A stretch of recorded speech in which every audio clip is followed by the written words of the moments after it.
अस्सलाम वालेकुम। हेलो, मेरी आवाज़ आ रही है? हेलो।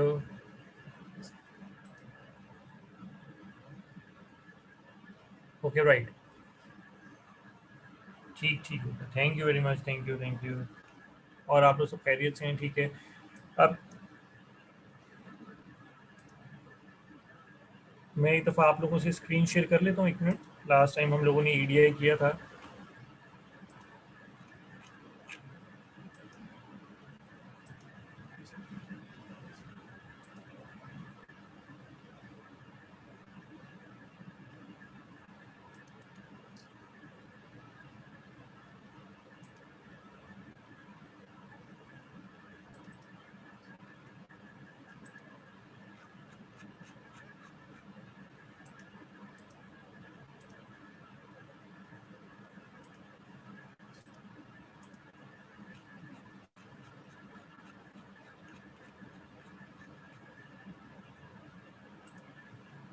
अच्छा, ये आप लोगों को बुक नज़र आ रही है?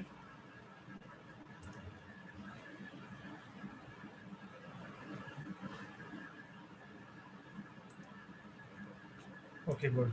अब आप लोगों को लास्ट टाइम मैंने ईडीआई कवर करा दिया था, और मैंने ये 7 लेयर्स के बारे में आप लोगों को बताया था कि ये 7 लेयर्स होती हैं, राइट? हमने अभी सिर्फ ये पढ़ा था कि कौन सी लेयर का कौन सा काम है। तो अब हम इन लेयर्स के बारे में पढ़ते हैं कि ये जो लेयर्स हैं ये क्या कर रही होती हैं।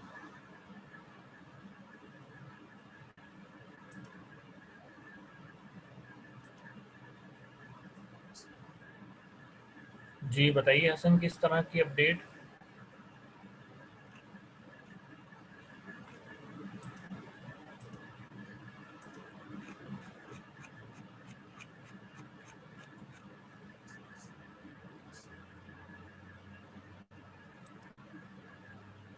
राइट जी।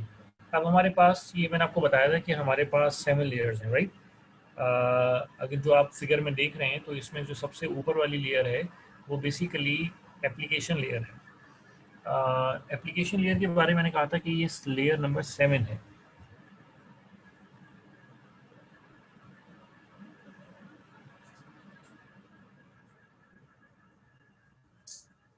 इसी तरह जो प्रेजेंटेशन लेयर है वो बेसिकली लेयर नंबर 6 है।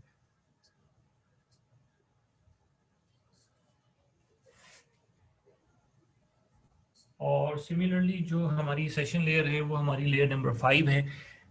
जिस समय आप नीचे आते जाएंगे तो वो लेयर्स 1 की तरफ जाती रहेंगी। तो मैंने बताया था कि पेपर में ऑब्जेक्टिव में ये चीज़ आ सकती है। अच्छा, दूसरी बात ये कि आप यूँ समझें कि जो एप्लीकेशन लेयर है वो बेसिकली यूज़र की तरफ है, कि यूज़र का जो डायरेक्ट कनेक्शन है वो एप्लीकेशन लेयर के साथ है। अच्छा, उसके बाद जो फिजिकल लेयर है उसका डायरेक्ट कनेक्शन आपकी डिवाइसेस के साथ है। ठीक है, डिवाइस हो गई या केबल्स हो गई, इनके साथ है। तो एप्लीकेशन लेयर बेसिकली क्या करती है, आप यूँ समझें कि ये जो पूरा 7 लेयर्स का एक कम्बिनेशन है जिसको हम ओएसआई मॉडल कह रहे हैं। तो ओएसआई मॉडल का बेसिक काम क्या है कि ये इंफॉर्मेशन को उस फॉर्मेट में कन्वर्ट करता है, या इंफॉर्मेशन, फॉर एग्जांपल आपने कोई ईमेल भेजनी है, राइट? तो जब आप कोई ईमेल लिखते हैं तो वो तो आप बेसिकली टेक्स्ट में लिखते हैं या वर्ड डॉक्यूमेंट या ईमेल एडिटर में लिखते हैं। अब जो इंग्लिश आपने लिखी है वो इंग्लिश इंग्लिश की फॉर्म में तो ट्रांसमिट नहीं होगी। वो तो बेसिकली किसी इलेक्ट्रिकल सिग्नल की फॉर्म में कन्वर्ट होगी। ठीक है। अब वो कन्वर्जन कौन करेगा? आप तो सिंपली ईमेल लिखते हैं, जो जिसको भेजनी होती है उसका एड्रेस लिखते हैं और सेंड का बटन क्लिक कर देते हैं। अब आपको ये नहीं पता चलता आगे, कभी आपने सोचा कि सेंड के बटन पे अब आपको यकीन हो गया कि ये तो वहां पहुंच जाएगी, लेकिन कैसे पहुंचती है? Nobody bothers about it कि भाई ये वहां कैसे पहुंचेगी, कौन इसको पहुंचाएगा। आप ज़रा इमेजिन करें कि जिसको आप भेज रहे हैं वो दुनिया के दूसरे हिस्से में है, और विदाउट एनी डिले वो ईमेल जो है वो आपको विद इन सेकेंड्स वहां तक पहुंच जाती है। तो ज़रा आप सोचें कि इंफॉर्मेशन की जो ट्रांसमिशन स्पीड है वो बेसिकली कितनी ज़बरदस्त है, कि within few milliseconds जो है वो इंफॉर्मेशन दुनिया के एक खत्े से दूसरी जगह पहुंच रही है। अब उस चीज़ को देखते हुए कि कैसे पहुंचती है, बीच में समंदर हैं, पहाड़ हैं, दरिया हैं, बर्रे आज़म हैं, कैसे पहुंचेगी? तो ये कोई नहीं सोचता कि यार कैसे जा रही है इन्फो, ये थोड़ी कि फिजा में इंग्लिश के लफ्ज आ रहे हैं आपके। तो अब सबसे पहला काम क्या है कि हमने इंफॉर्मेशन जो आपने लिखी है, जो ईमेल आपने लिखी, मैं एग्जांपल ले रहा हूँ ईमेल की, उसको हमने ट्रांसमिशन के काबिल बनाना है, राइट। तो इसका मतलब ये है कि जो इंफॉर्मेशन हम लिखते हैं वो बेसिकली डायरेक्टली ट्रांसमिटेबल नहीं होती। तो अब हम क्या करेंगे, हम बेसिकली एप्लीकेशन लेयर को अपनी इंफॉर्मेशन दे देते हैं। एप्लीकेशन लेयर क्या है कि आपको इस बात एक इंटरफेस प्रोवाइड करती है जिसमें आप ये बता सकें कि आपने क्या इंफॉर्मेशन शेयर करनी है और किससे इंफॉर्मेशन को शेयर करना है।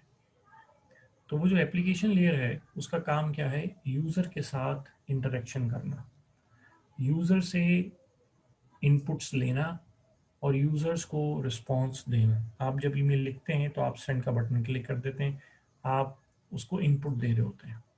जब ईमेल चली जाती है तो आपको लिखा आ जाता है the message has been delivered, या अच्छा फिर आपको ये मैसेज आता है ईमेल हैज़ बीन सेंड, और फिर आपको लिखा हुआ आ जाता है कि या ईमेल हैज़ बीन डिलीवर्ड। तो सेंड का मतलब है चली गई है, डिलीवर्ड का मतलब है कि रेसिपिएंट के इनबॉक्स में पहुंच गई है। तो एप्लीकेशन लेयर का काम क्या है, आपको आपसे इनपुट्स लेना, आपसे डायरेक्टिव्स लेना और आपको स्टेटस कन्वे करना या आपको रिस्पॉन्स कन्वे करना। प्रेजेंटेशन इसलिए यहाँ पे लिखा हुआ है मैसेज फॉर्मेटिंग, तो इसका काम क्या है, मैसेज को फॉर्मेट करना, ऐसे फॉर्मेट में लेकर आना जो कि ट्रांसमिशन के काबिल हो, ठीक है। और दूसरा काम क्या करना, लोगों के साथ इंटरेक्शन करना। इसके मुकाबले में प्रेजेंटेशन लेयर का काम, ये आपने याद रखना है क्योंकि पेपर में आ सकता है कि इस लेयर का काम क्या है। आपको सिर्फ ये याद रखना है कि कितनी लेयर्स हैं, कौन सी लेयर कौन से लेवल पे है और उस लेयर का काम क्या है। अच्छा, हर ऊपर वाली लेयर जो है वो इंफॉर्मेशन को लेती है, इंफॉर्मेशन को प्रोसेस करने के बाद नीचे वाली लेयर को दे देती है। बिल्कुल ईडीआई की तरह हम उसको सॉफ्टवेयर नहीं कह सकते, ईडीआई तो एक सॉफ्टवेयर है, लेकिन ये बेसिकली रूल्स हैं, ये टेक्नोलॉजी का नाम है, ये जो है बेसिकली रूल्स का नाम है कि कैसे होगा। ईडीआई भी तो कन्वर्जन कर रहा है ना, वो कैसे करेगा, तो ईडीआई उसको बताता है। तो वो जो इंटरनल कन्वर्जन हो रही है वो बेसिकली इन लेयर्स पे मुश्तमिल है। ये वो स्टेप्स हैं, ठीक है। पहले इसके पास जाएगी, फिर इसके पास, जैसे आप कहीं पे कोई एप्लीकेशन सबमिट करते हैं तो पहले एक डिपार्टमेंट के पास जाती है, फिर दूसरे डिपार्टमेंट, फिर तीसरे, हर डिपार्टमेंट अपनी अपनी मैंडेट के मुताबिक उसकी प्रोसेसिंग करता है। तो पहले एप्लीकेशन लेयर के पास जाएगी, यूज़र है, यूज़र ईमेल लिखेगा, एप्लीकेशन लेयर को देगा। एप्लीकेशन लेयर दो काम करेगी, यूज़र से इंटरेक्शन करेगी और साथ साथ उस मैसेज को कन्वर्ट करेगी एक ऐसे फॉर्मेट में जो कि ट्रांसमिशन के काबिल हो सके। उसके बाद वो इनपुट ली ईमेल इंग्लिश में, उसको कन्वर्ट कर दिया ऐसे फॉर्मेट में जो कि जैसे ईडीआई के केस में x.12 था जो कि ट्रांसमिशन के काबिल है। उसके बाद उसने आगे वो लेयर नीचे भेज दी, किसको ले भेज दी, प्रेजेंटेशन लेयर को। तो मैं ये कह रहा था कि हर नीचे वाली लेयर अपनी ट्रांसमिशन साइड की बात कर रहा हूँ, ट्रांसमिशन साइड पे हर नीचे वाली लेयर अपनी ऊपर वाली लेयर से इंफॉर्मेशन लेती है, उसको प्रोसेस करती है और फिर नेक्स्ट लेयर को कन्वे कर देती है, फॉरवर्ड कर देती है। फिर वो जो अगली लेयर है वो करंट लेयर से इंफॉर्मेशन लेती है, उसको प्रोसेस करती है और आगे फॉरवर्ड कर देती है। तो ये प्रोसेस चलता रहता है अनटिल आपकी इंफॉर्मेशन एप्लीकेशन लेयर से फिजिकल लेयर तक ना पहुंच जाए। अच्छा, अब जो आपकी प्रेजेंटेशन लेयर है, प्रेजेंटेशन लेयर के तीन काम होते हैं कि वो आपकी इंफॉर्मेशन को बाइनरी फॉर्म में कन्वर्ट कर देती है, क्योंकि आपको पता है कि हर चीज़ डिजिटल फॉर्मेट है इंफॉर्मेशन का, वो 1-0 है, बाइनरी, पहला काम। दूसरा काम ये होता है कि आपने देखा कि जो बाज़ हम ईमेल कर लिखते हैं या हम अटैचमेंट करते हैं तो बहुत बड़ी होती है। तो अगर एक ईमेल को अच्छा, एक और बात यहाँ बताता चलूँ कि जब हम कोई इन्फॉर्मेशन इंटरनेट पे भेजते हैं, फॉर एग्जांपल हम कोई अटैचमेंट लिख के भेज रहे हैं या बड़ी ईमेल हमने लिखी है, तो वो एक ईमेल एक ही गो में नहीं जाती। हम करते क्या है कि एक जो ईमेल होती है उसके छोटे छोटे छोटे छोटे पैकेट्स बना लेते हैं, राइट। ये जिस तरह ऐसे ही है कि हम एक ब्रेड लें और उस ब्रेड के स्लाइसेस कर लें। तो हम क्या करते हैं कि ब्रेड हमारी जो है वो हमारा मैसेज है और हम उसके क्या कर लेते हैं, स्लाइस कर लेते हैं। स्लाइस जो है उनको हम कहते हैं पैकेट्स। फिर हम एक एक पैकेट करके भेजते हैं। और रिसिपिएंट एंड के ऊपर हम उन पैकेट्स को इकट्ठा करके दोबारा एक ब्रेड बना देते हैं। ठीक होगी बात। तो प्रेजेंटेशन लेयर क्या करती है कि प्रेजेंटेशन लेयर बेसिकली आपकी इंफॉर्मेशन, पहला प्रेजेंटेशन लेयर के 3 काम है। पहला काम ये है कि वो आपकी जो इंफॉर्मेशन है जो आपने इंग्लिश में लिखी है उसको वो 10 और वंस में कन्वर्ट कर दे। इसको हम कहते हैं इनकोड करना। जो इंग्लिश लैंग्वेज है उसको हम कहते हैं, जो इंग्लिश हमारी लैंग्वेज है उसको उस बेसिकली ये जो जब हम इंग्लिश में कोई बात लिखते हैं तो उस स्टैंडर्ड को एक नाम देते हैं, हम उसको कहते हैं आस्की। ये मैं यहाँ लिख देता हूँ।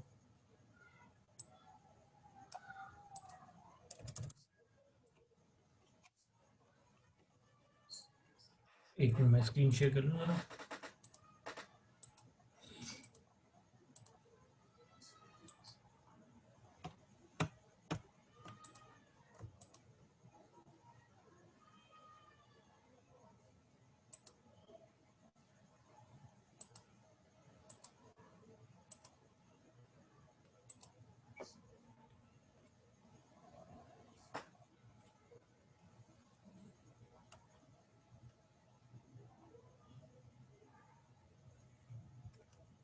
तो प्रेजेंटेशन लेयर का जो पहला काम है वो क्या है कि हमने इनकोडिंग करनी है। इनकोडिंग का मतलब है इंग्लिश बाइनरी कन्वर्जन। अभी जो इंग्लिश है इसको हम टेक्निकल वर्ड्स में कहते हैं आस्की। आस्की के स्टैंडर्ड है जो कि ये बताता है कि एक लेटर का क्या कोड होगा। American standard code for information interchange, ये है आस्की।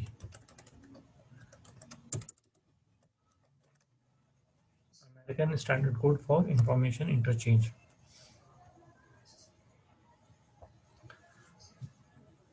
ठीक है।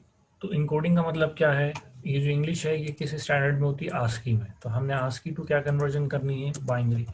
बाइनरी का मतलब क्या है, 0 और 1।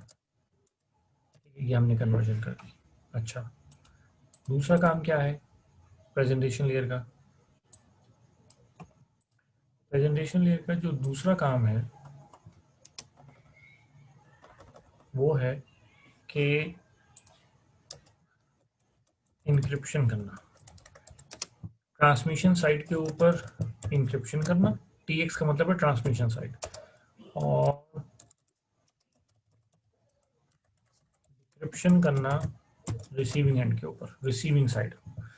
अच्छा, इंक्रिप्शन हम क्यों करते हैं, डाटा की सिक्योरिटी के लिए करते हैं, ताकि जिस तरह जब आप कोई पासवर्ड टाइप करते हैं तो वो स्टैटिक में लिखा हुआ आता है तो पता ही नहीं चलता कि इसके पीछे क्या है। तो ये बेसिकली क्या है, हम जो पासवर्ड लिखते हैं उसकी इंक्रिप्शन हो रही होती है, तो हम कन्वर्ट कर देते हैं। ठीक होगी बात।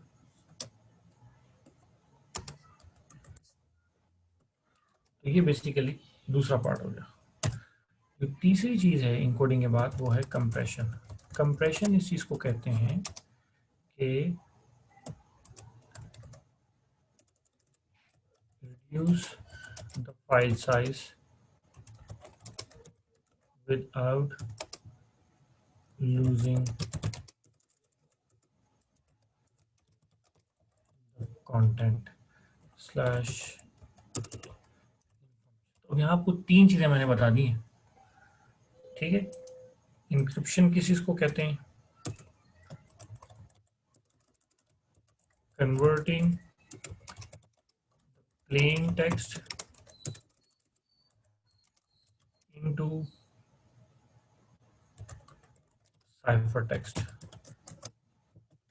which is not understandable to humans। ठीक है। हम बात कर रहे हैं प्रेजेंटेशन लेयर। प्रेजेंटेशन लेयर के 3 काम है, इनकोडिंग करना, दूसरा काम है इंक्रिप्शन करना, तीसरा काम है कंप्रेशन करना। अभी 3 कॉन्सेप्ट दे दिए मैंने आपको। ठीक है। प्रेजेंटेशन लेयर के 3 काम हो गए, इनकोडिंग करना, इंक्रिप्शन करना, कंप्रेशन करना। इनकोडिंग का काम क्या काम है? English to binary conversion. और इंग्लिश जो है, इंग्लिश में जब हम कोई कैरेक्टर लिखते हैं तो उसका स्टैंडर्ड क्या है? ये उस स्टैंडर्ड का नाम है, American standard code for information interchange. Conversion किस में करनी है? बाइनरी में। इंक्रिप्शन क्या है? इंक्रिप्शन की साइड पे होती है ट्रांसमिशन साइड पे, डिक्रिप्शन की साइड पे होती है रिसीविंग साइड पे। ये क्यों करते हैं? डाटा की सिक्योरिटी के लिए। करते क्या है कि हमने पासवर्ड है मेरा, फॉर एग्जाम्पल मेरा पासवर्ड था 1234, लेकिन लिखा क्या आया? ये स्टैटिक, 4 स्टैटिक। अब स्टैटिक क्या है कि मैंने प्लेन टेक्स्ट को कन्वर्ट किया, ये प्लेन टेक्स्ट है, प्लेन टेक्स्ट को कन्वर्ट किया किस में? साइफर टेक्स्ट में। साइफर टेक्स्ट कौन है? जो किसी को समझ ही नहीं आए। अब मुझे बताएं कि आपको ये चीज़ पढ़ के समझ आ रही है कि पासवर्ड क्या है? नहीं। तो ये जो कन्वर्जन का अमल है इसको हम कहते हैं इंक्रिप्शन, और वापस इससे ये बनाना इसको कहते हैं डिक्रिप्शन। डिक्रिप्शन, ठीक है। तीसरा काम हो गया,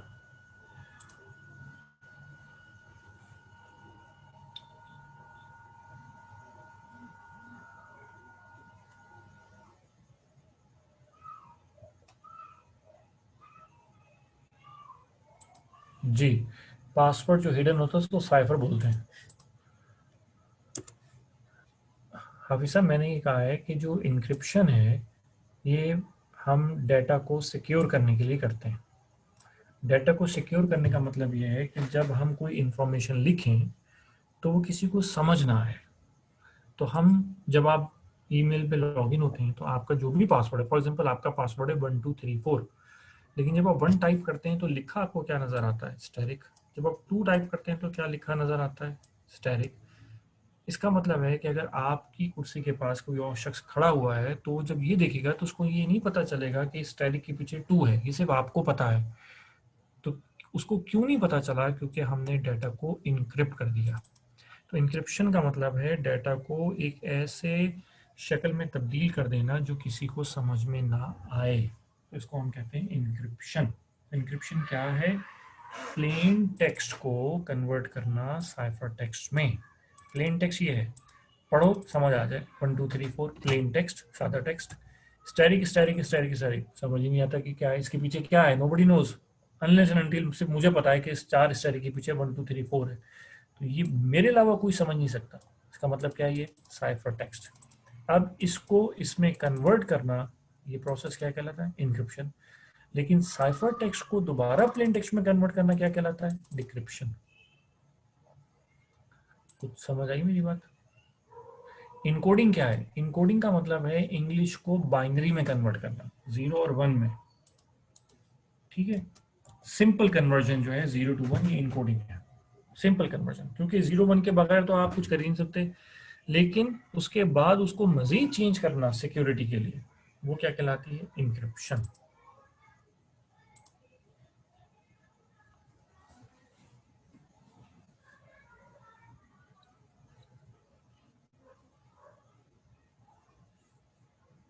नहीं, आपको इसलिए सेम लग रही है क्योंकि अभी हमने ज्यादा एडवांस इंक्रिप्शन ही देखी।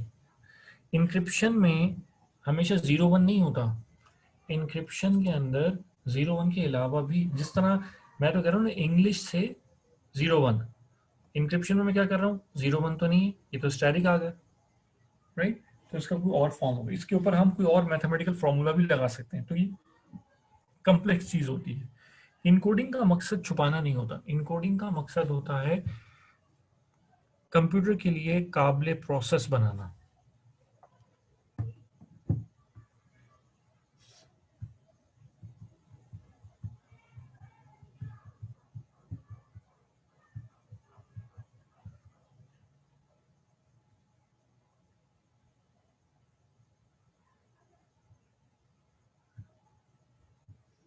ठीक है, ये होता है इनकोडिंग।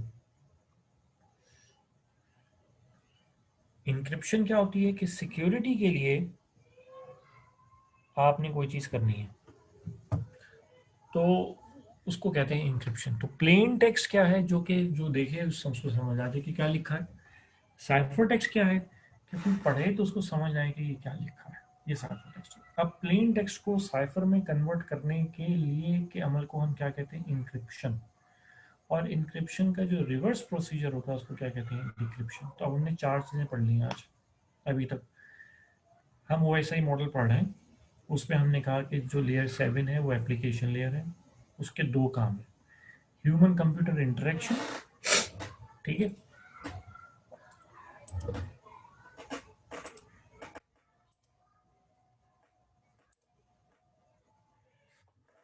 और दूसरा काम क्या है? उसकी फॉर्मेटिंग करना मैसेज। अच्छा, दूसरी चीज़ क्या है? एप्लीकेशन लेयर के बाद जो दूसरी लेयर है, प्रेजेंटेशन लेयर। प्रेजेंटेशन लेयर का क्या काम है? 3 काम: इनकोडिंग करना, नंबर 1, नंबर 2 इंक्रिप्शन करना, और जब इंक्रिप्शन होगी तो डिक्रिप्शन भी होगी।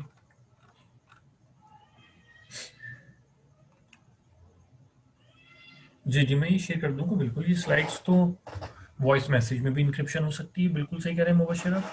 हसन, मैं स्लाइड शेयर कर दूंगा बिल्कुल। ये स्लाइड नहीं तो मेरे हैंड आउट से मैंने इसलिए कहा है अपने साथ एक नोटबुक रखें, पेन रखें, ताकि आप ये लिखते जाएं। ये तो मैं आप लोगों के लिए लिखता हूँ ताकि आप लोग भी इंटरेक्टिव रहें, सिर्फ सुने ना।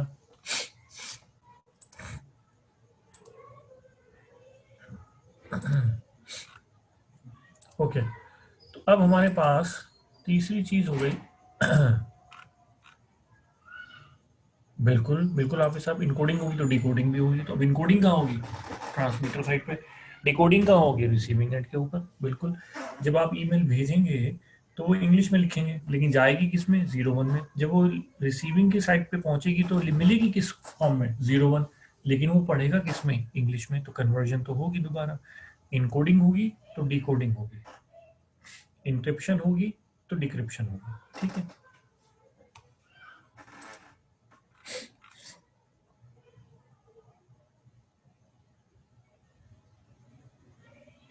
हसन, व्हाट्सएप ग्रुप नहीं है, हम इसी के ऊपर जूम के ऊपर क्लास लेते हैं। क्लास का कोड है गूगल क्लासरूम का, वहाँ पे शेयरिंग करते हैं। आप किसी से पूछ लीजिएगा क्लासमेट से कि भाई गूगल क्लास का कोड क्या है, तो वहाँ पे सारे नोट्स अपलोडेड हैं ऑलरेडी। अच्छा, अब तीसरी चीज़ क्या है हमारे पास? कंप्रेशन। कंप्रेशन क्या है कि एक फाइल है, वो फाइल फॉर एग्जांपल उसका कोई साइज़ है, साइज़ 1 KB है, 2 KB है, और हम समझते हैं कि ये इतना बड़ा साइज है कि हम इसको नहीं भेज सकते। फॉर एग्जाम्पल, मैं एग्जांपल ले रहा हूँ, उनके भी तो एक स्मॉल साइज होता है। तो कंप्रेशन का मतलब होता है कि हमने फाइल के साइज कुछ ऐसा कर रहे हैं कि फाइल का साइज रिड्यूस हो जाए, राइट। और ऐसा हो, लूज करने का मतलब यह है कि फाइल का साइज तो कम हो, लेकिन जो उस फाइल में या उस जगह उसमें जो इंफॉर्मेशन है उसका वो लॉस ना हो। तो कंप्रेशन इसको कहते हैं। अब जब कंप्रेशन कहते हैं, इसका मतलब है जब हमने किसी चीज़ को श्रिंक करना है, ठीक है, उसके फाइल के साइज को रिड्यूस करना है, या हम कह रहे हैं कि क्या करना है? श्रिंक करना है।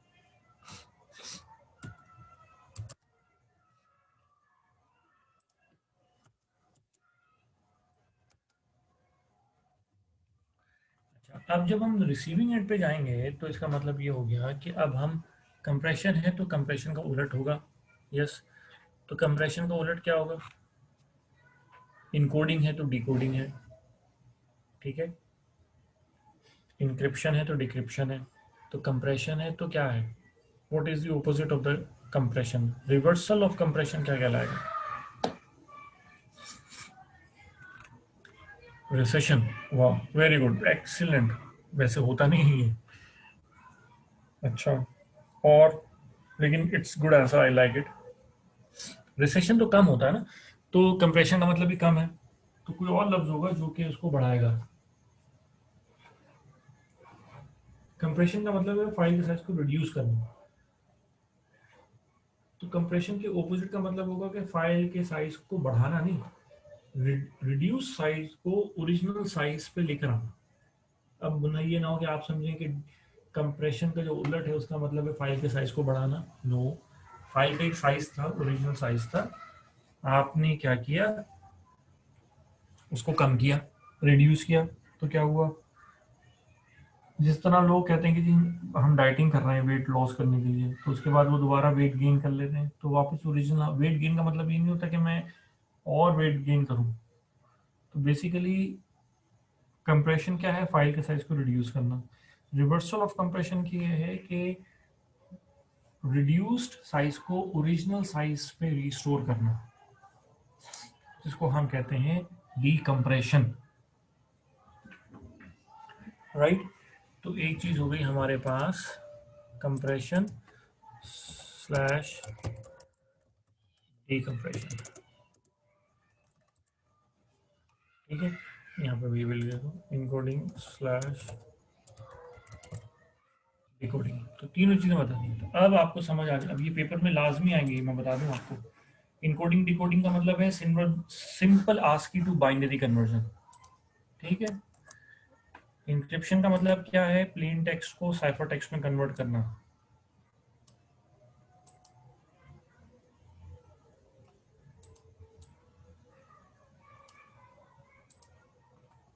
कंप्रेशन क्या है, फाइल साइज को रिड्यूस करना।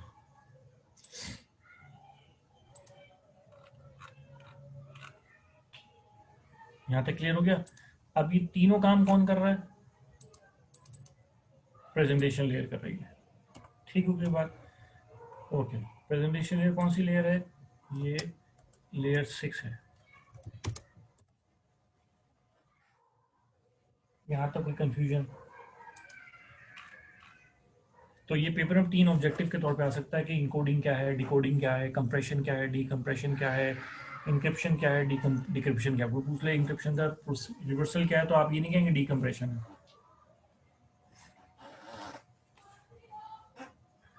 यहाँ तक कोई मसला।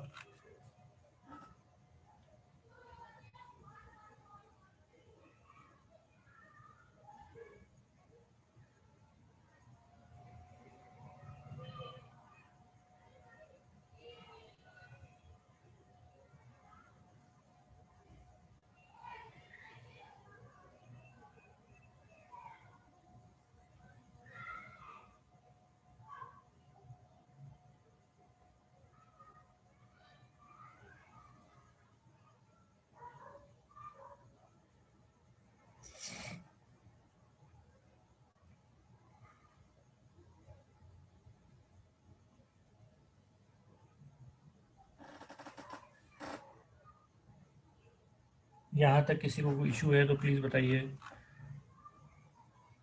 कम डीकम्प्रेशन को हम एक्सट्रैक्शन बोल सकते हैं, यस। जब हम आप देखें कि इसके सॉफ्टवेयर आते हैं मुख्तलिफ, विन आर ए आर है, विनजिप है, आपने यूज़ किया होगा WinZip, Win R A R ना, तो या 7-zip के नाम से। तो हम जब कंप्रेस फाइल होती है, तो जब हम उसको डीकम्प्रेस करते हैं तो हम उसको एक्सट्रैक्ट भी कह सकते हैं, लेकिन टेक्निकल नेम डीकम्प्रेशन है। बिल्कुल एहसान, सही कहा आपने, लेकिन एक्चुअल नेम जो है वो डीकम्प्रेशन है। पेपर पॉइंट से लास्ट पे टेस्ट रख लिया करें। मुझे नहीं, आपकी बात समझ नहीं आई।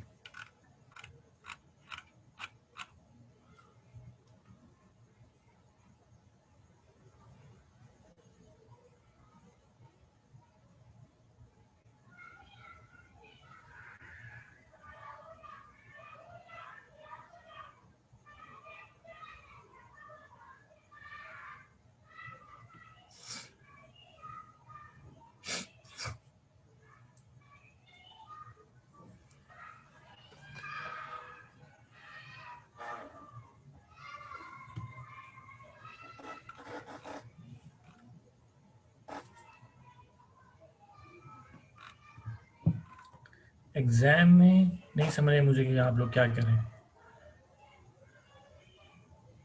कंप्रेशन का ओपोजिट होगा डीकम्प्रेशन, ये मैंने लिखा तो है यहाँ पे, डीकम्प्रेशन, कंप्रेशन डीकम्प्रेशन। ये हसन को भी बता देंगे गूगल क्लास का कोड क्या है, ठीक है। ओके, अब हमारे पास ये बात होगी, अब हम अगली लेयर पे चलते हैं। अगली लेयर जो है प्रेजेंटेशन लेयर के बाद, वो है कौन सी लेयर, सेशन लेयर। तो सेशन लेयर का क्या काम है। अच्छा जी, सेशन लेयर की बेसिकली आप लोगों ने बुक तो डाउनलोड कर ली होगी, ठीक है। तो सेशन लेयर का क्या काम है, सेशन का मतलब क्या होता है, सेशन का मतलब होता है कि बातचीत करने से पहले, आप लोगों ने बुक डाउनलोड कर ली है सबने, मुझे बताएं, बुक अपने पास खोलने तो ज़्यादा बेहतर है।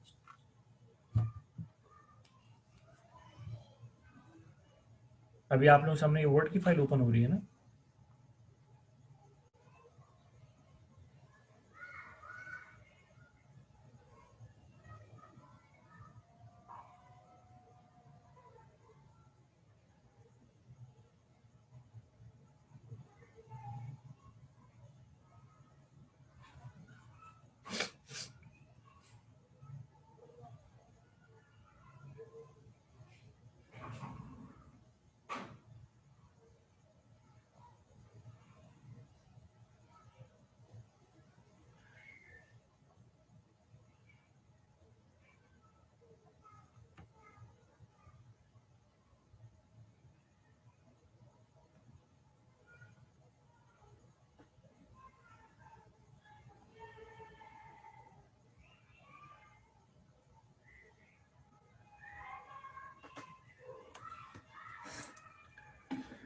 तो सेशन लेयर का काम, सेशन का मतलब क्या है? सेशन लेयर का मतलब ये होता है कि आपने बातचीत करने से पहले राब्ता करना होता है। मैं इसकी मिसाल देता हूँ कि आप पीटीसीएल पे किसी को फ़ोन करते हैं तो आपके कई स्टेप्स होते हैं कि आपने पहले क्या उठाया, रिसीवर उठाया, आप देखेंगे डायलिंग टोन है तो फिर आप नंबर मिलाएंगे, नंबर मिलाएंगे तो आप नंबर, बेल जाएगी, बेल जाएगी तो वो बंदा, उसके घर घंटी बजेगी, वो रिसीवर उठाएगा तो बातचीत शुरू होगी। तो बात करने से पहले आपको राब्ता कायम करना होता है। तो सेशन लेयर का काम क्या है? राब्ता कायम करना। ठीक है, इसका काम क्या है? इस्टेब्लिशमेंट, राब्ते का मतलब, सेशन का मतलब होता है राब्ता। इस्टेब्लिशमेंट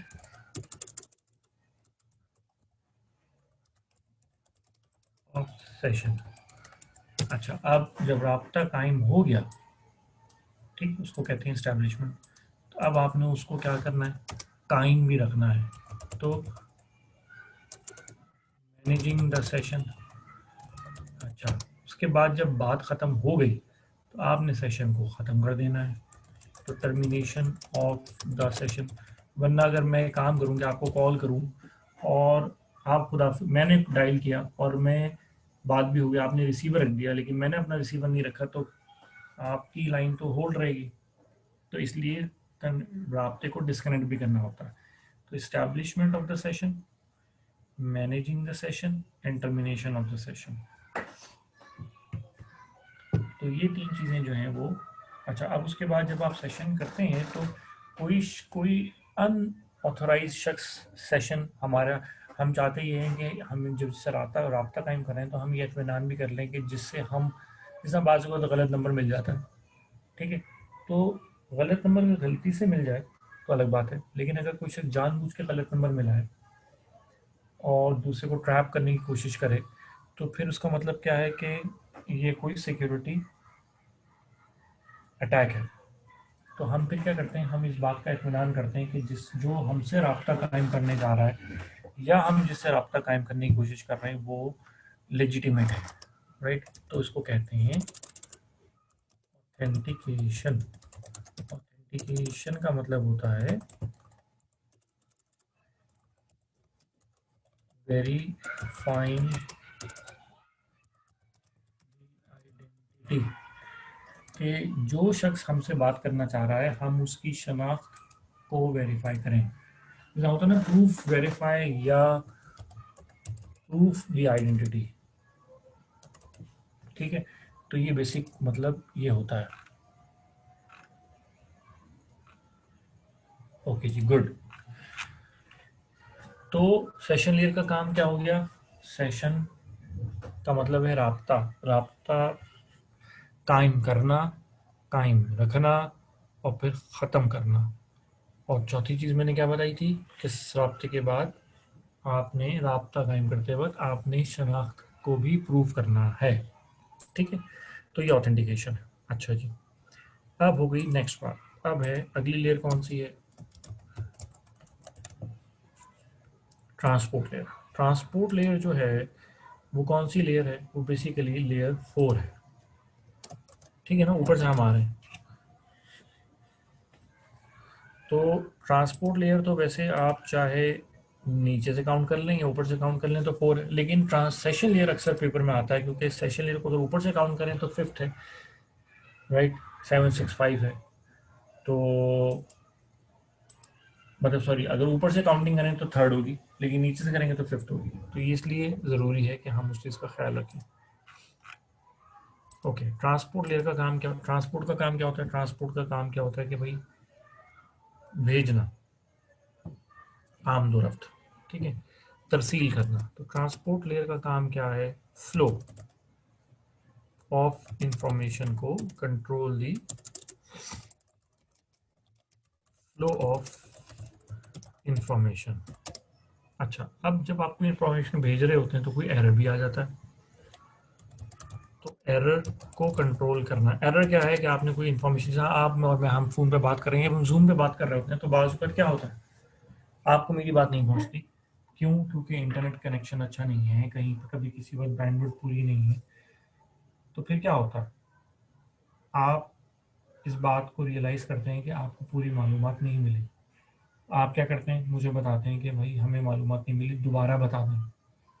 तो मैं क्या करता हूँ, मैं आपको दोबारा इंफॉर्मेशन को दोहराता हूँ, ठीक है ना।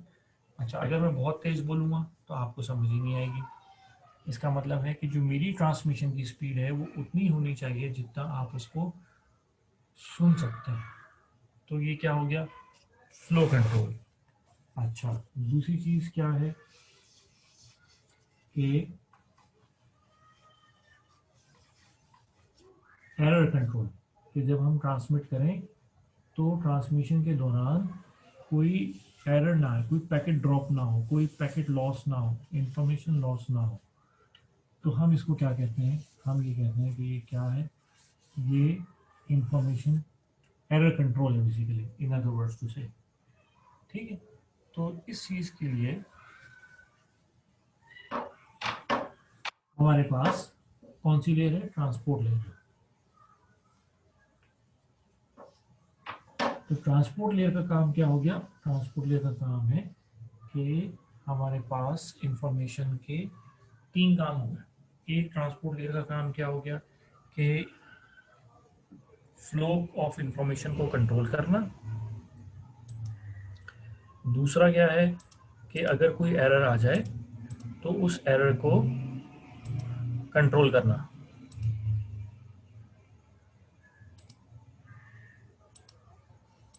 अच्छा, तो ये हमारा, अच्छा दूसरी बात ये कि अगर एरर आ जाए तो एरर को तो रीट्रांसमिशन करना। रीट्रांसमिशन मैंने क्या बताई थी कि दोबारा दोहराना, राइट। तो ये हो गया ट्रांसपोर्ट लेयर। तो ट्रांसपोर्ट लेयर का राब्ता कायम होकर ट्रांसपोर्ट लेयर का काम क्या है कि अब इंफॉर्मेशन का बहाव होता रहे, उसको मैनेज करना, management the flow of information. ठीक है। अच्छा, इसी तरह कोई एरर आ जाए तो उसको, उस एरर को डिटेक्ट करना, और एरर को, एरर क्या है कि पैकेट लॉस हो गया, इंफॉर्मेशन नहीं पहुंची, तो हमने क्या करना, उसको दोबारा से भेजना होगा। यहाँ तक किसी को कोई बात समझ ना आई हो?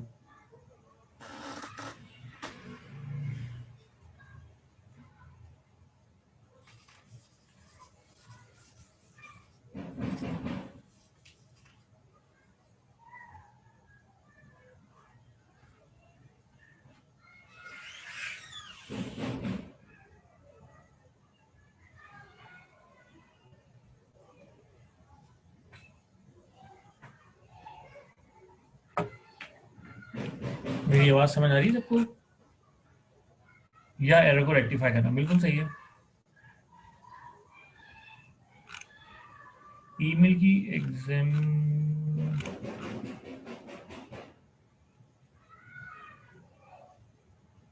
वापिस मुझे सवाल ही समझ नहीं आया था।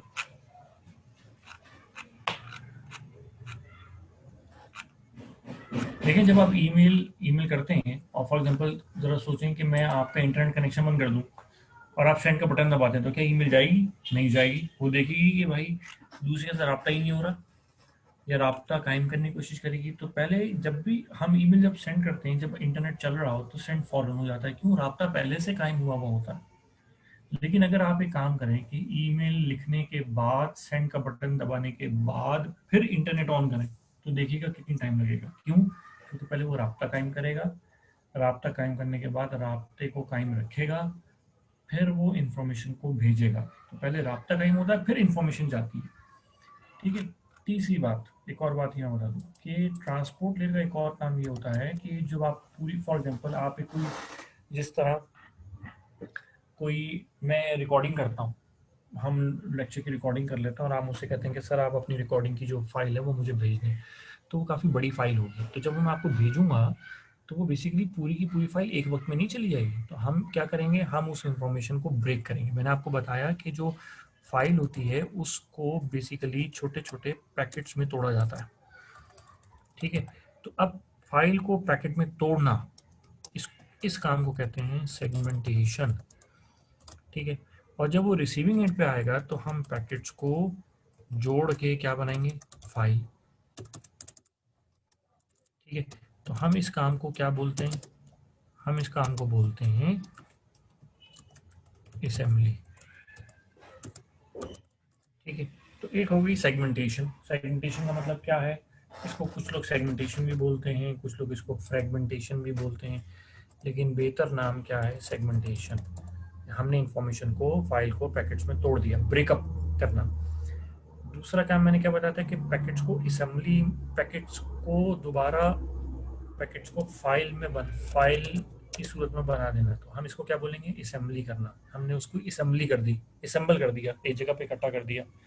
ठीक है, तो इसको बेसिकली ये क्या, ट्रांसपोर्ट लेयर का काम क्या हो गया? Flow control. अब मैं इसको control the flow of information को मैं शॉर्ट फॉर्म में लिख देता हूँ, फ्लो कंट्रोल। ठीक है, इंफॉर्मेशन की फ्लो कंट्रोल है। दूसरा क्या बोला? Error control. Flow control, error control और सेगमेंटेशन एंड असेंबली। ठीक होगी बात? ये ट्रांसपोर्ट लेयर का काम हो गया। ठीक है, इसमें से लाजमी कई कई आपको पेपर में सवाल आएगा। अच्छा जी, अब ट्रांसपोर्ट लेयर के बाद आ जाती है नेटवर्क लेयर। ये मैं आपको पहले ही करा चुका हूँ, आपको याद नहीं होगा, मुझे अंदाजा है। अच्छा जी, ट्रांस ये नेटवर्क लेयर जो है ये ऊपर से करेंगे तो 3 है, ऊपर से नीचे से नहीं करना, बस ऊपर से गिनना है। लेकिन ऊपर, सॉरी, ऊपर से नहीं, नीचे से गिनना है, क्योंकि ऊपर से तो 7 है। ठीक है, तो नेटवर्क लेयर तीसरी लेयर है। अच्छा जी, याद रखिएगा 1 नीचे से शुरू हो रहा है, ये मैं बार बार समझा रहा हूँ, पेपर में ये गलती मत कर देना। ट्रांसपोर्ट लेयर का क्या काम है? सॉरी, नेटवर्क लेयर का क्या काम है? नेटवर्क लेयर का काम क्या है? क्या आपको याद है कि हमने कहा था कि किसी भी मशीन, हर मशीन का एक एड्रेस होता है। क्या एड्रेस होता है? उसका क्या नाम होता है? मशीन के एड्रेस को क्या बोलते हैं? जी हाफिज साहब, एनी, इमरान, क्या होता है? IP address. एक्सीलेंट। और मैंने बताया था आईपी एड्रेस का एक प्रोटोकॉल होता है, IPv4। नया कौन सा होता है? IPv6। और सिक्योर कौन सा? IPsec। और मैंने क्या कहा था, वो क्या करता है? राउटिंग। और राउटिंग मैंने क्या बताई थी? शॉर्टेस्ट पाथ फाइंड करना और पैकेट को उस पे भेजना। तो नेटवर्क लेयर का क्या काम है? नेटवर्क लेयर का काम है असाइनमेंट ऑफ IP एड्रेस का पैकेट, पैकेट को IP एड्रेस असाइन करना। उसके बाद राउटिंग करना। राउटिंग क्या है? Finding the best path. उसके बाद क्या करना? पैकेट को उस रास्ते पे भेजना, पैकेट फॉरवर्डिंग। ये काम है आपकी नेटवर्क लेयर के। तो नेटवर्क लेयर का काम हो गया IP एड्रेस की असाइनमेंट करना, राउटिंग करना और पैकेट फॉरवर्डिंग करना। और आपने बुक में देखें तो हो सकता है कि बुक में इससे 2 चीज़ें कम हो, तो एड्रेस, तो ये मैंने बात लिखी, तो ये होगी नेटवर्क लेयर। नेटवर्क लेयर के बाद जो हमारी नेक्स्ट लेयर है उसका काम है डाटा लिंक लेयर। इसको हम DLL भी कहते हैं। अच्छा, डाटा लिंक लेयर का काम और ट्रांसपोर्ट लेयर का काम थोड़ा सा मिलता जुलता होता है। डाटा लिंक लेयर का काम होता है कंट्रोल। ठीक है, एरर कंट्रोल हमने पहले कहा, ट्रांसपोर्ट लेयर में देखा था ये काम। डाटा लिंक लेयर का एक और काम भी होता है, एरर कंट्रोल। 2 चीज़ों से होती है, एरर को डिटेक्ट करना, ठीक है, और एरर को रेक्टिफाई करना। एरर कंट्रोल जो है वो एरर डिटेक्शन और एरर रेक्टिफिकेशन पे बेस कर रही थी।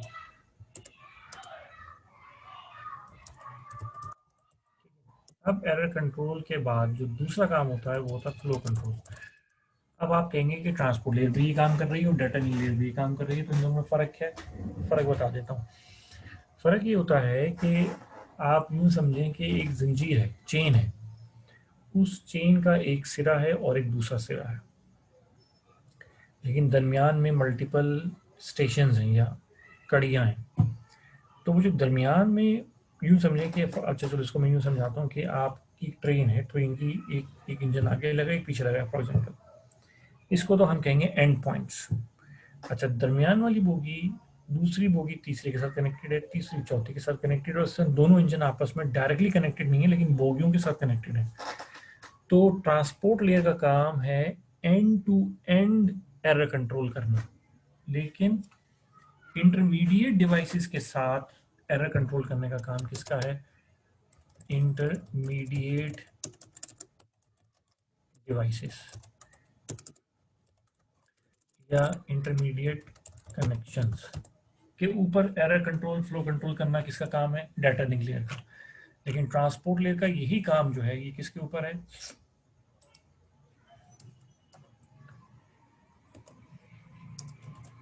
एंड टू एंड, मतलब ट्रांसमीटर और रिसीवर के दरमियान फ्लो कंट्रोल करना ट्रांसपोर्ट लेयर का काम है। लेकिन जो ट्रांसमीटर और रिसीवर हैं वो डायरेक्टली तो आपस में दूसरा कनेक्टेड नहीं है, उनके दरमियान तो और बहुत सारे इंटरमीडिएट कनेक्शंस भी हैं। तो वो उन इंटरमीडिएट कनेक्शंस के दरमियान एरर कंट्रोल करना और फ्लो कंट्रोल करना किसकी जिम्मेदारी है? डाटा लिंक लेयर की जिम्मेदारी है, राइट। तो ये डिफरेंस हो गया end to end error control और इंटरमीडिएट, ठीक है। इंटर एरर कंट्रोल और इंटरमीडिएट लेयर, इंटरमीडिएट कनेक्शन के ऊपर, ठीक हुई। लास्ट जो हमारी लेयर है उसका नाम है फिजिकल लेयर। फिजिकल लेयर क्या होती है?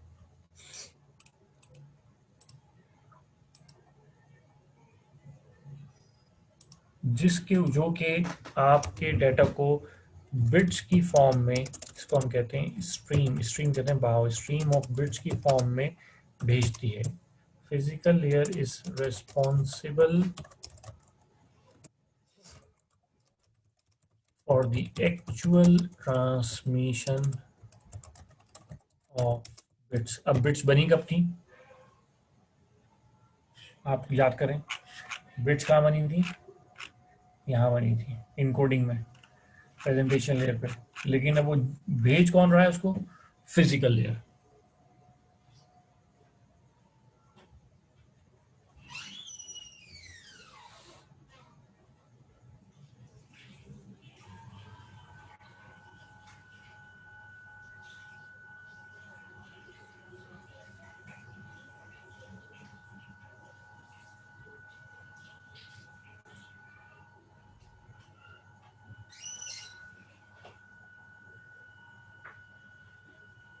ठीक है, तो इसका मतलब हो गया कि यूपर से लेके नीचे तक मल्टीपल लेयर्स हैं जो कि मिल के काम कर रही हैं और इस डाटा को इस काबिल बना रही हैं कि वो ट्रांसमिशन। तो ये टीम वर्क है। यूँ समझें एक टीम है, उस टीम में 7 लोग हैं। हर बंदे, जैसे हम क्रिकेट खेलते हैं तो क्रिकेट के अंदर 11 लोग हैं, हर प्लेयर अपनी अपना काम करता है। तो उसके बाद जाके, जी बिल्कुल, यानी बिल्कुल सही कहा, हर बंदा अपना काम करेगा तो टीम सही काम करेगी।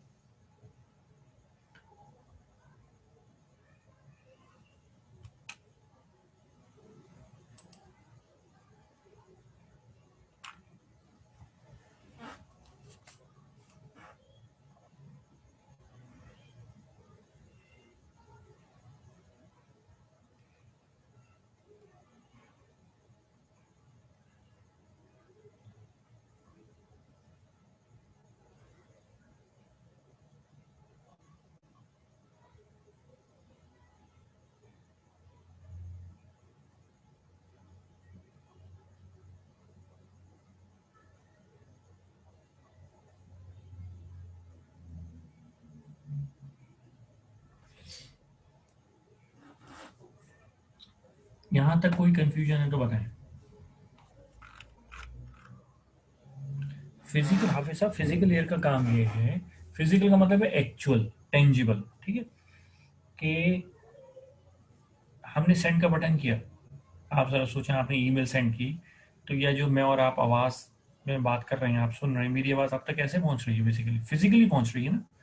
तो मेरी आवाज़ मेरे सिस्टम में माइक के थ्रू जाएगी, लेकिन वो सिस्टम से बाहर कैसे निकलेगी?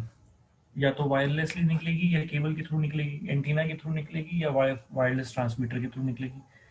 तो जिस, लेकिन मेरी आवाज़ जब वो माइक से जा रही है, अच्छा अब आप ज़रा सोचें इस चीज़ को, कि जूम के थ्रू मेरी वॉइस वॉइस जा रही है, मैं जूम बंद कर दूंगा तो कम्युनिकेशन खत्म हो जाएगी। तो जूम क्या है? Application layer. तो मेरे माइक ने आवाज़ सुनी, लेकिन किसके थ्रू सुनी?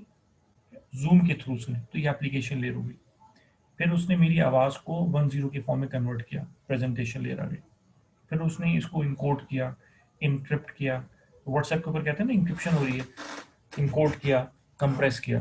फिर सेशन लेने क्या किया, आपके साथ राब्ता बनाया। ट्रांसपोर्ट लेने क्या किया, राब्ता बन गया तो इंफॉर्मेशन को भेजा, उसके फ्लो कंट्रोल को आप कंट्रोल में रखा, इस बात का ध्यान रखा एरर ना है। उसके बाद जब वो डाटा सेंड, तो नेटवर्क लेयर ने क्या किया, रास्ता तलाश किया कैसे भेजूंगा। डाटा लेयर ने क्या किया, जो दरमियान में डिवाइसेस है मेरे और आपके दरमियान, उनके दरमियान राब्ता बनवाया। और फिजिकल लेयर का क्या काम है कि वो उसने डाटा को एक्चुअली हर मशीन से बाहर निकाला, राइट। तो मेरे और आपके दरमियान तो पता नहीं कितनी कितनी डिवाइसेस दरमियान में कनेक्टेड होंगी, तो कहीं जाके हमारी आवाज़ एक दूसरे से रिसीव हो रही है। अब आप फ़ोन के थ्रू, अगर आप व्हाट्सएप के थ्रू बात करते हैं तो इंटरनेट के थ्रू बात आप यूज़ फ़ोन कर रहे हैं, लेकिन इंटरनेट के थ्रू आप तक वॉइस पहुंच रही है, तो कितने पता नहीं ट्रांसमीटर और रिसीवर दरमियान में है। तो इसलिए फिजिकल लेयर का काम क्या है कि एक्चुअल डाटा की ट्रांसमिशन को करना। बाकी लेयर्स का काम क्या है, वो सारे काम करना जो कि ट्रांसमिशन के लिए ज़रूरी है। फिजिकल लेयर का काम क्या है कि ट्रांसमिशन कर देना actually.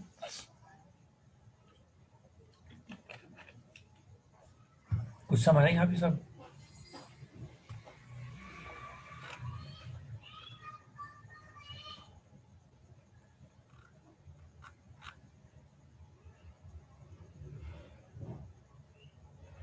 Her cheese and to and होती है। ओके, तो ये बेसिकली हमारा, अब हमने क्या कर लिया, हमने ओएसआई लेयर पढ़ ली। तो ओएसआई लेयर का, ओएसआई लेयर जब भी आप कम्युनिकेशन करेंगे ओएसआई लेयर इस्तेमाल होगी, चाहे वो ईडीआई हो या ईडीआई ना यूज़ करें, ठीक है। तो अब हमने ईडीआई भी कर लिया और हमने ओएसआई लेयर भी कर ली। ठीक है, ओएसआई मैंने आपको बताया, ये बड़ा इंपॉर्टेंट है। इसमें हमारे पास लेयर्स हैं, हर लेयर का अपना एक काम है, हर लेयर का एक नंबर है, ये आपको याद होने चाहिए ज़बानी, ताकि आपको पेपर में कोई भी ऑब्जेक्टिव आए तो आपको उसमें कंफ्यूजन ना हो। OSI stand for open system interconnection. OSI open system interconnection, OSI model इसको कहते हैं।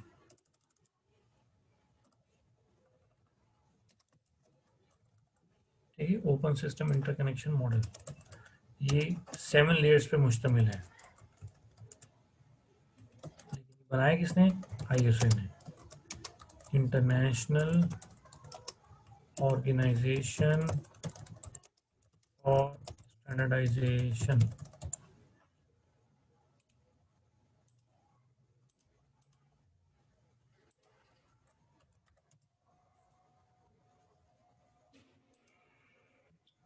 तो ये ओएसआई बेसिकली क्या है, ये कंसेप्चुअल फ्रेमवर्क है।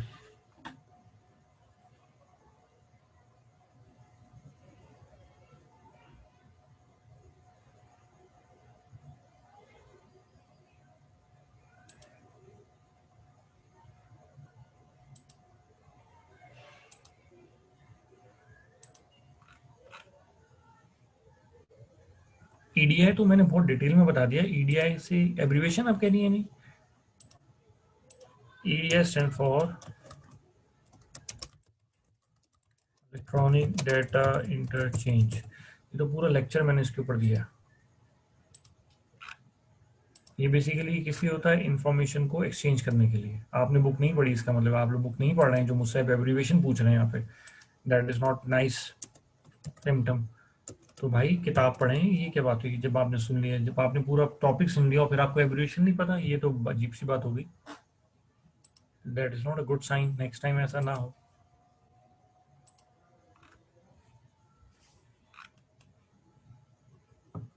जी पूछें,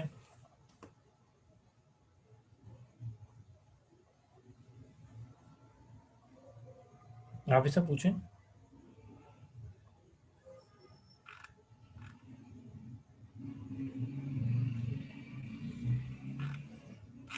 मीनवाइल किसी और का क्वेश्चन है तो पूछे, वरना फिर मैं अगला टॉपिक स्टार्ट करता हूँ। अच्छा जी, अब हमारे पास जो एक और चीज़ है, एक और कॉन्सेप्ट है, वो क्या है, टाइप्स ऑफ नेटवर्क, क्योंकि ये भी ज़रूरी है। टाइप्स ऑफ नेटवर्क, एक हमारे पास है इंटरनेट, ये तो आपको सबको पता है कि क्या होता है नेटवर्क। दी नेटवर्क्स। एक होता है इसको हम कहते हैं इंट्रानेट, और एक होता है जिसको हम कहते हैं एक्स्ट्रानेट, और एक होता है जिसको हम कहते हैं वीपीएन, वर्चुअल प्राइवेट नेटवर्क। तो अभी मैं आपको बताता हूँ कि इंट्रानेट क्या होता है और एक्स्ट्रानेट क्या होता है।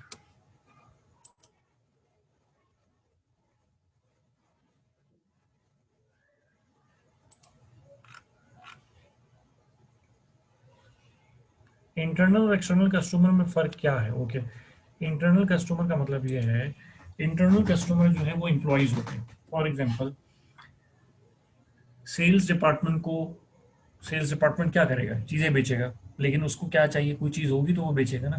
तो उसको कौन इंफॉर्मेशन, कौन सेल्स डिपार्टमेंट को चाहिए कि वो क्या दे? मटेरियल दे। उसको मटेरियल उसके पास होगा तो वो आगे सेल करेगा। उसको मटेरियल कौन देगा? फिनिश गुड, वेयर हाउस वाले, इन्वेंट्री वाले। तो इन्वेंट्री के कस्टमर कौन है? सेल्स। लेकिन इन्वेंट्री को सामान कौन देगा? प्रोडक्शन वाले। तो प्रोडक्शन का कस्टमर कौन है? इन्वेंट्री वाला। और इन्वेंट्री का कस्टमर कौन है? सेल्स वाला। ठीक है। और सेल्स वाला पैसा लेकर आएगा तो पैसा किसको देगा? फाइनेंस डिपार्टमेंट को। ठीक है। तो ये इस तरह से हर इंटरनल कस्टमर्स का मतलब होता है कि एक डिपार्टमेंट दूसरे डिपार्टमेंट को सर्व कर रहा है, लेकिन वो कलेक्टिवली मिलके क्या कर रहे हैं? तमाम डिपार्टमेंट्स को सर्व कर रहे हैं। जिस तरह जब फॉर एग्जांपल एक एक इंस्टीट्यूट में टीचर्स पढ़ाते हैं तो टीचर्स को बहुत सारी एडमिनिस्ट्रेटिव सपोर्ट चाहिए होती है, लेकिन एक्चुअली फ्रंट लाइन पे कौन होता है? टीचर होते हैं। लेकिन जो टीचर, टीचर के क्लाइंट कौन है? कस्टमर्स कौन है? आप लोग। लेकिन टीचर खुद किसी का कस्टमर है, क्योंकि उसको बहुत सारे सर्विसेज मिल रही। तो आप हर डिपार्टमेंट दूसरे डिपार्टमेंट से सर्विसेज ले रहा होता है, तो जो सर्विसेज दे रहा हो ले रहा होता है वो उसका कस्टमर हो जाता है। और एक्सटर्नल कौन है? जो हमारा एंड कंज्यूमर है, जिसने हमारी एक चीज़ एक्चुअल खरीदनी है। कस्टम एंड कंज्यूमर वो हमारा एक्सटर्नल कस्टमर है। ठीक है। लेकिन जिसे हम सामान खरीद रहे हैं वो भी हमारा, हम उसके कस्टमर है बेसिकली, राइट। डिस्ट्रीब्यूटर हमारा कंपनी का जो डायरेक्ट कस्टमर होता है वो कौन होता है? डिस्ट्रीब्यूटर। डिस्ट्रीब्यूटर का जो कस्टमर होता है वो कौन होता है? होलसेलर। होलसेलर का कौन होता है? रिटेलर। रिटेलर का कौन होता है? कंज्यूमर। तो एक्चुअली ये एक्सटर्नल कस्टमर्स है। इंटरनल कौन है? जो डिपार्टमेंट के अंदर है। ओके, अब मैं आपको बताता हूँ जी, इथरनेट भी बता दूंगा। इथरनेट बेसिकली इंटरनेट की टेक्नोलॉजी है। ठीक है। ईथरनेट, इससे पहले कि मैं बेसिकली इंटरनेट या क्या कहना चाहिए इंटरनेट या एक्सटेंड बताऊं, तो आप यूँ समझें, ईथरनेट क्या है? ये इन्होंने सवाल पूछा है, ईथरनेट। तो ईथरनेट बेसिकली क्या है? It's a way of connecting computers together in local area network. Local area network में कंप्यूटर्स को आपस में जोड़ने के लिए जो टेक्नोलॉजी चाहिए होती है, या is a way of connecting computer, लिख लें स्लैश टेक्नोलॉजी। ठीक है। टेक्नोलॉजी है किसके लिए? कंप्यूटर्स को जोड़ने के लिए। कहाँ पे? Over the land. Local area network. Local area network क्या होता है? A network with in a building और an area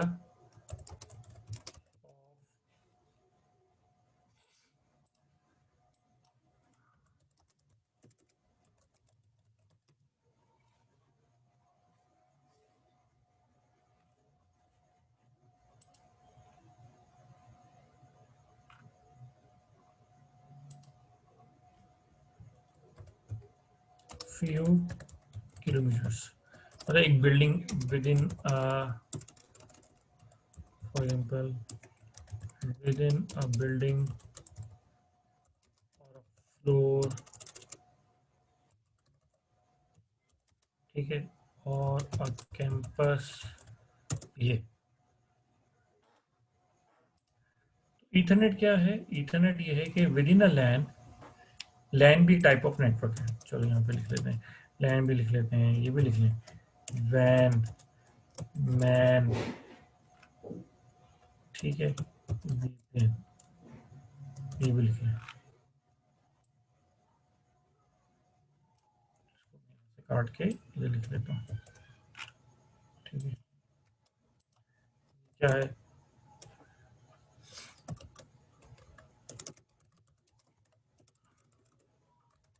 local area network है। वैन क्या है? वाइड एरिया नेटवर्क है। मैन क्या है? मेट्रोपॉलिटन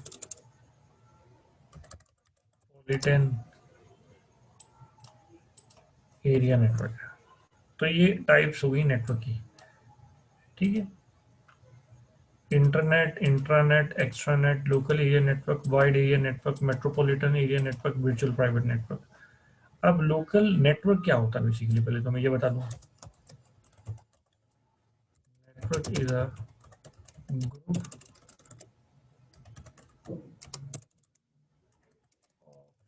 और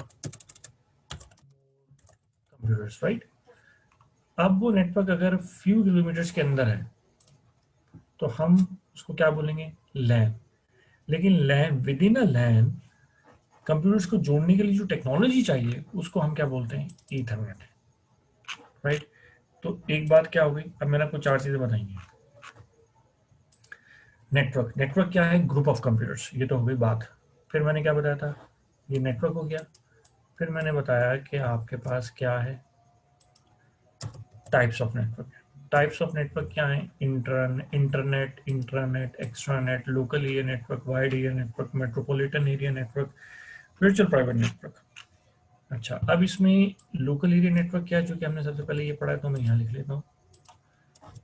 लोकल एरिया नेटवर्क क्या है कि एक ऐसा ऐसा group of network, group of computers जो कि एक बिल्डिंग के अंदर हो, एक कैंपस के अंदर हो, एक फ्लोर के अंदर हो, या फ्यू किलोमीटर्स के अंदर हो। तो एक ऐसा नेटवर्क जिसका जो एरिया है वो फ्यू किलोमीटर्स की हद तक हो, तो उसको हम क्या बोलेंगे? Local area network.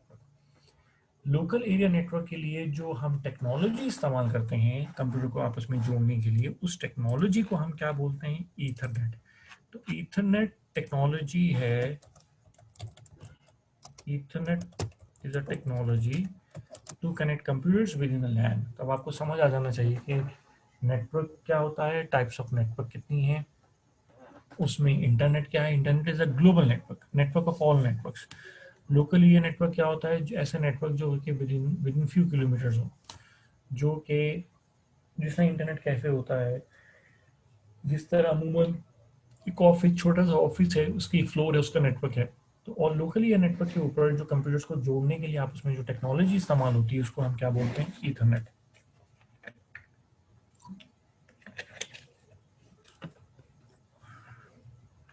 अच्छा, अब फिर हमें ये पढ़ लेना चाहिए पहले।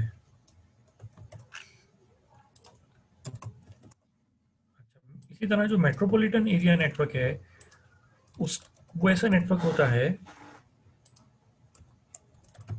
जो कि विद इन अ सिटी हो, जिसका जो स्कोप है या जिसका जो कवरेज एरिया है, वो एक शहर तक महदूद हो। ठीक है, कवरेज जियोग्राफिकल एरिया, वो एक शहर के अंदर हो। अच्छा, वाइड एरिया नेटवर्क क्या है?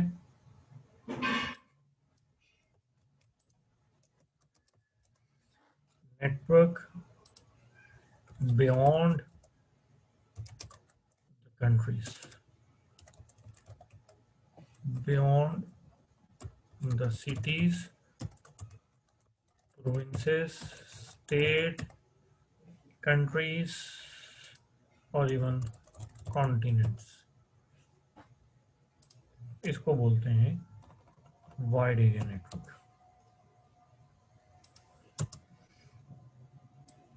जिसकी जो कवरेज है वो दुनिया के हर मुल्क, हर बर्रे आज़म के अंदर हो। ठीक है, जैसा आप जाते हैं तो सऊदी अरब जाएं उम्रा करने, हज करने, अगर आप सबको ज़्यादा नसीब हो, तो क्या होता है कि आप जैसे ही सऊदी अरब में दाखिल होते हैं तो आप एक नए नेटवर्क पे आ जाते हैं। तो ये क्या आपस में सब कनेक्टेड है, वाइड एरिया नेटवर्क है। अच्छा, पाकिस्तान की बात करें तो हो सकता है कि गिलगित और इस साइड पे सकरदू या कैलाश वाली साइड पे कोई नेटवर्क अवेलेबल ना हो, लेकिन हम कहते हैं, जैसा सबको पता है कि जी मोबिलिंग हर जगह पे अवेलेबल होता है, तो इंट्रानेट क्या है, जो कि एक लोकल एरिया नेटवर्क क्या है, जो कि एक बिल्डिंग, एक फ्लोर, एक कैंपस की हद तक हो, एक इमारत। मेट्रोपॉलिटन क्या है, जो कि एक शहर के अंदर हो। ठीक है। और मेट्रोपॉलिटन इसलिए नाम है क्योंकि मेट्रोपॉलिटन का मतलब जो सिटी भी मेट्रोपॉलिटन हो, लेकिन हम आम लफ्जों में एक शहर के अंदर हो तो उसको मेट्रोपॉलिटन कहते हैं। वाइड एरिया नेटवर्क क्या है, जो कि एक शहर के बियॉन्ड हो, दो शहरों के दरमियान हो, दो सूबों के दरमियान हो, दो स्टेट्स के दरमियान हो, दो कंट्रीज के दरमियान हो, दो प्रोविंसेस के दरमियान, दो कॉन्टिनेंट्स के दरमियान हो। तो ये बेसिकली हमारा क्या होता है, वाइड एरिया नेटवर्क। तो इसमें इसकी कवरेज सबसे कम होगी, इसका मतलब है कि इसकी इंस्टॉलेशन कॉस्ट भी सबसे कम होगी। ठीक है। इसकी कॉस्ट भी कम होगी, किससे, मेट्रोपॉलिटन से और वाइड एरिया नेटवर्क से। लेकिन स्पीड सबसे ज़्यादा होगी क्योंकि फासला बहुत कम है, फास्टेस्ट। तो एरर के चांसेस भी कम होंगे। ठीक है। तो मेंटेनेंस कॉस्ट भी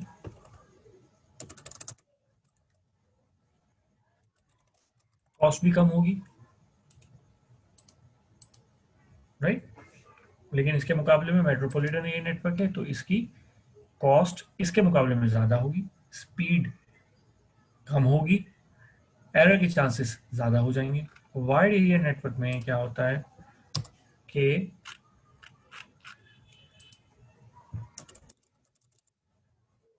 वेरी हाई कॉस्ट।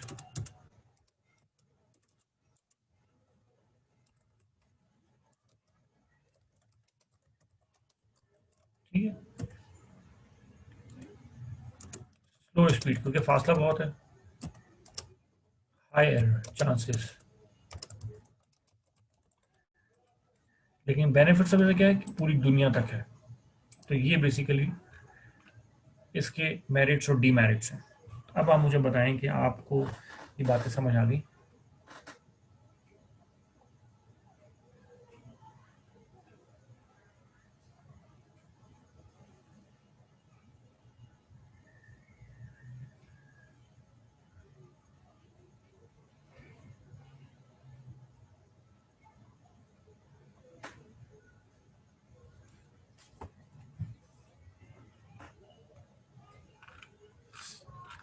गुड। अब कोई सवाल है, इंटरनेट और एक्सटर्नल आज कंप्लीट नहीं हो पाएगा तो हम इसको कल करेंगे फिर।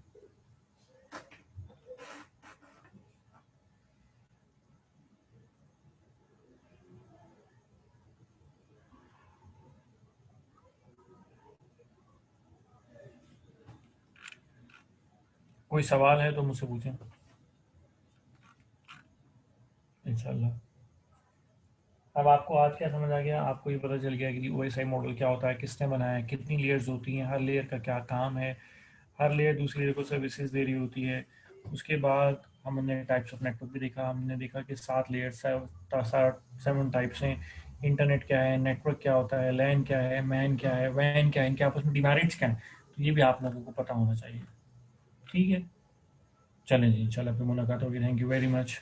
ओके, अल्लाह हाफिज़।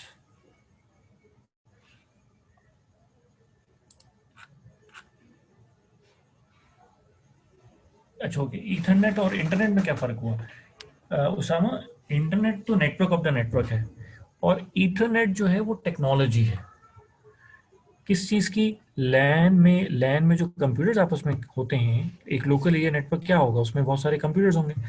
उन कंप्यूटर्स को आपस में जोड़ने के लिए जो टेक्नोलॉजी हमें चाहिए उसका नाम है ईथरनेट। तो ईथरनेट नेटवर्क नहीं है, ईथरनेट टेक्नोलॉजी है for LAN, local area network. लेकिन इंटरनेट क्या है? ये एक वर्ल्ड वाइड नेटवर्क है, दुनिया का सबसे बड़ा नेटवर्क है। समझ आया उसामा? तो Ethernet is a technology for local area network, but internet is the largest network. चलें जी, थैंक यू वेरी मच, अल्लाह हाफिज।